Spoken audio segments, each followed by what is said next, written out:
Morning children, welcome back to online class RPS Public School। और आज जो मैं क्लास लेने जा रहा हूँ वो क्लास 6 के लिए है।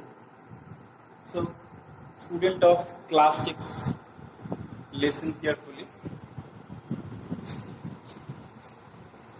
Students of class 6,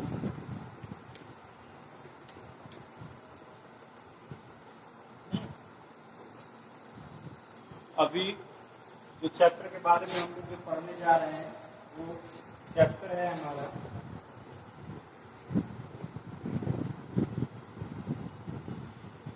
chapter 4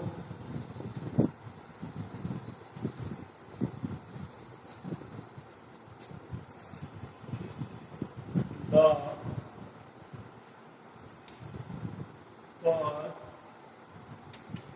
city. इसके बारे में हम लोगों ने बहुत सारी चीज़ों को पढ़ा हुआ है।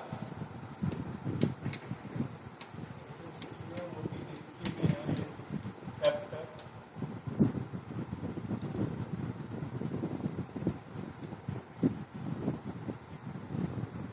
तो जितने सारे स्टूडेंट हैं वो ध्यान देंगे। लेकिन आज जो पढ़ने जा रहे हैं हम लोग वो है हमारा आज का topic lives of the people. Lives of the people. कहने का अर्थ यह है कि कोई भी सभ्यता अगर होती है तो सभ्यता में आखिरकार लोग रहते कैसे हैं, उनका रहन सहन कैसा है, वो क्या खाते हैं, क्या पीते हैं, कैसे रहते हैं, क्या पहनते हैं, कौन कौन सी चीज़ों का इस्तेमाल करते हैं, कैसे उनकी खेती बाड़ी होती है, कैसे उनके ड्रेनेज सिस्टम होते हैं, उनके शहर कैसे होते हैं, इसके बारे में हम लोग जानकारी लेंगे। ठीक है। Number of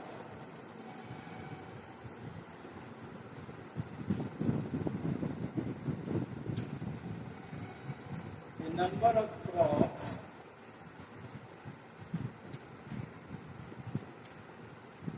were cultivated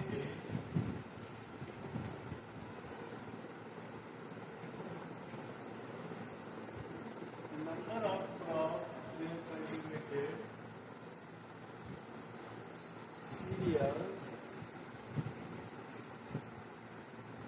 like wheat and barley,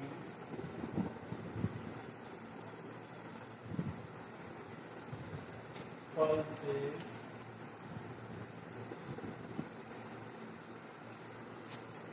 okay, bajra,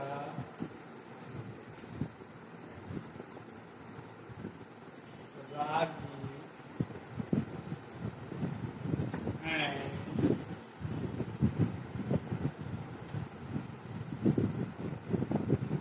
jowar.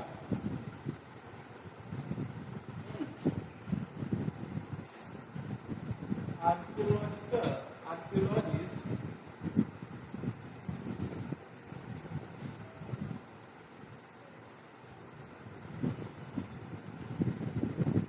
have discovered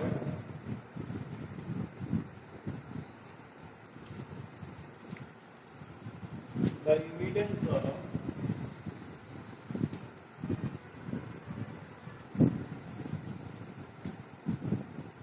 cotton and woven clothes,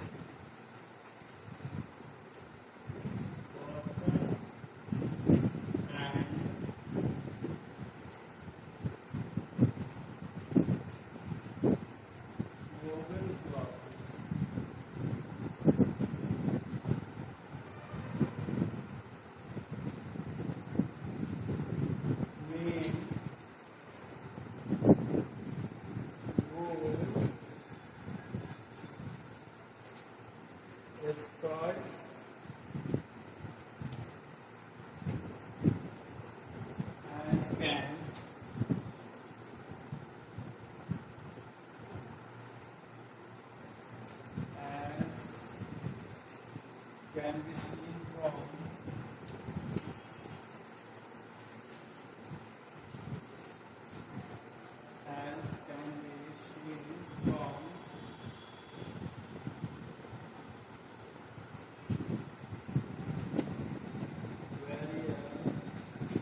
workers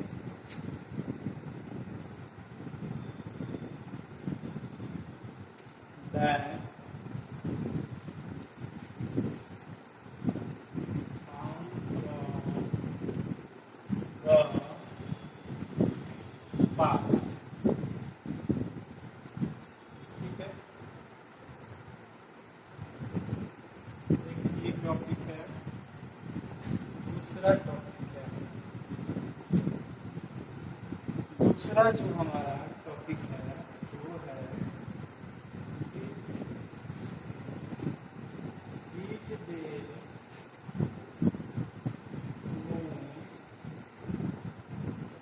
to right script.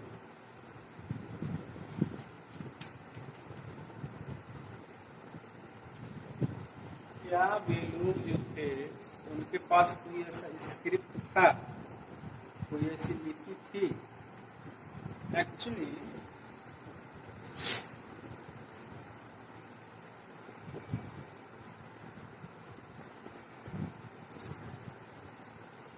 that time there was no any script was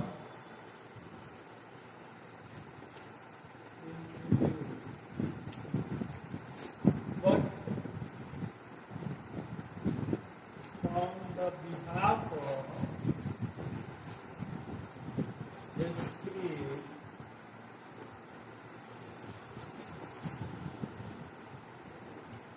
they use some pictures to show as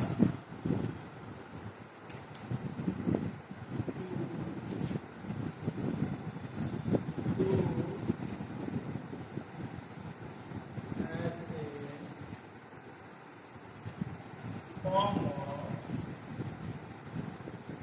picture। ठीक है, तो चलिए आइए हम लोग देखते हैं life of people. आखिरकार लोगों का रहन सहन कैसा था, वो किस स्तर के लोग थे, कैसे जी रहे थे, कैसे उनका जीवन यापन चल रहा था, कैसे वह एक दूसरे पर आश्रित थे और कैसे उनकी खेती बाड़ी चल रही थी। देखिए लिखा life of the people, the number of crops were cultivated, cereals like wheat and barley, pulses, bajra, ragi and jowar. तो इसका मतलब यह है कि वहाँ के लोगों को खेती के बारे में बिल्कुल आता था और उन्हें पूर्णतः खेती की जानकारी थी कि किस मौसम में किस तरह की, किस जलवायु में किस तरह की अगर फसल हम उगाते हैं तो उस जलवायु के अकॉर्डिंग हमें फसलों में कौन कौन सी चीजें डालनी होंगी जिसके कारण मिट्टी की उर्वरा शक्ति होगी और हमारा पैदावार भी बढ़ेगा। ये सारी जानकारी उन लोगों के पास थी। इन जानकारी के बावजूद फसलों की कटाई के बाद कैसे कैसे फसल को रखा जाता है, कैसे सीरियल्स जितने होते हैं उनका कैसा गोडाउन होना चाहिए, वो सारा जानकारी उनके पास उपलब्ध था। तो खेती के रूप में वो लोग मुख्यतः गेहूं की खेती किया करते थे, बार्ली की खेती किया करते थे, दाल की खेती किया करते थे, बाजरा, रागी और ज्वार की खेती किया करते थे। ऐसे आर्कोलॉजिस्ट थे तो खुदाई के दौरान उन्हें बहुत सारी ऐसी चीजें जो मिली और on the basis of that कि उनका अगर फर्ज किया जाए, इमेजिन किया जाए कि उनका पहनावा कैसा था।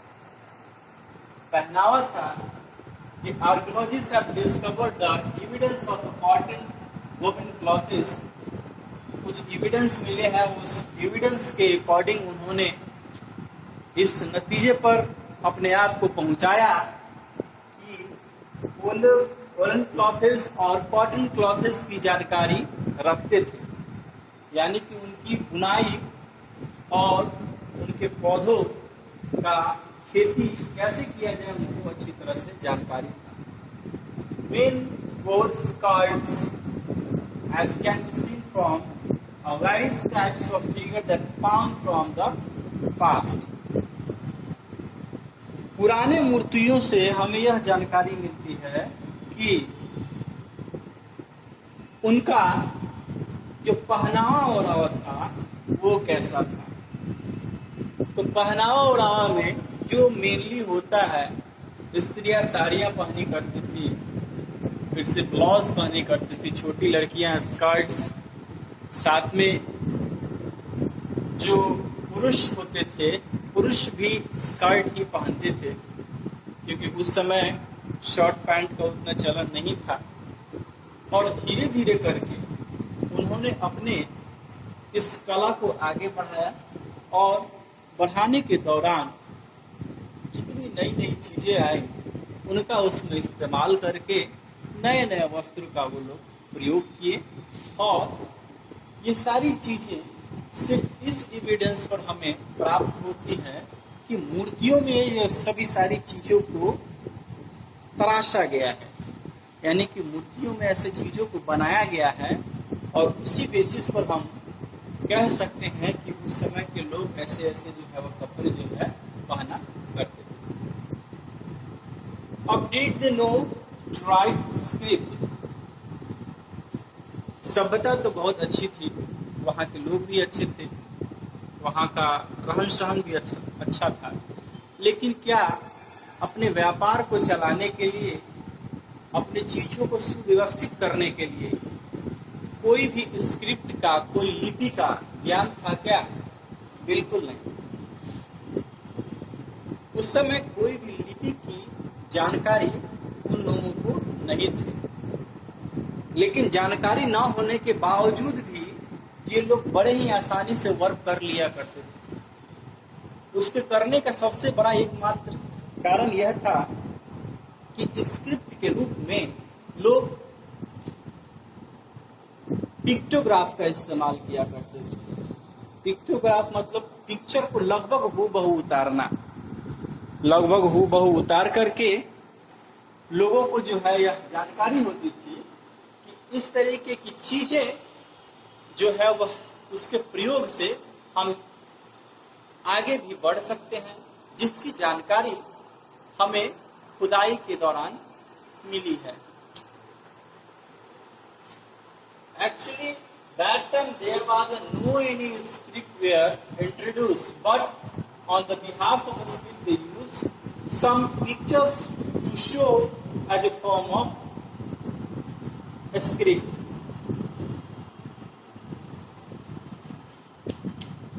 ठीक है, as a form of a script. दरअसल बात यह है कि समय पर समय जैसे जैसे बीतता गया तो उन्हें ऐसा आभास होने लगा कि कुछ ऐसी चीजें होनी चाहिए कि भाषा का ज्ञान तो हमें हो गया, लेकिन भाषा का ज्ञान होने के बावजूद हमें लिखने का ज्ञान नहीं। और अपने लिखने जैसे ज्ञान को दर्शाने के लिए उन्होंने पिक्चर्स का इस्तेमाल करना शुरू किया, और पिक्चर्स के इस्तेमाल के बाद उन लोगों ने यह इस सभ्यता में धीरे धीरे करके अपनी चीजों को निजात किया, ताकि एक जनरेशन से दूसरे जनरेशन इसको आसानी से पहुंचाया जा सके। क्योंकि उस समय प्रिंटिंग प्रेस का भी उतना चलन नहीं था, और नए स्क्रिप्टों की वजह से धीरे धीरे करके पिक्चर्स आए, और पिक्चर्स के बाद में कुछ कुछ सिंपल लेखन आए, और वही चीजें आगे बढ़कर एक नए लिपि का रूप जो है वो धारण की। और साथ ही लोगों ने जाना कि कैसे कैसे जो है नए नए सिटीज बने और नए नए लिपियां बनी, लोगों ने क्या क्या इस्तेमाल किया, उस इस्तेमाल की वजह से लोगों का जीवन कैसे सुलभ हो गया। सुलभ होने की वजह से ये लोग अपने इस इंफॉर्मेशन को एक जनरेशन से दूसरे जनरेशन में ट्रांसफर करने के लिए स्क्रिप्ट की भी रचना इन्होंने करना शुरू कर दिया। तो चलिए आज की क्लास में बस इतना ही। तब तक के लिए हमारे साथ बने रहिए।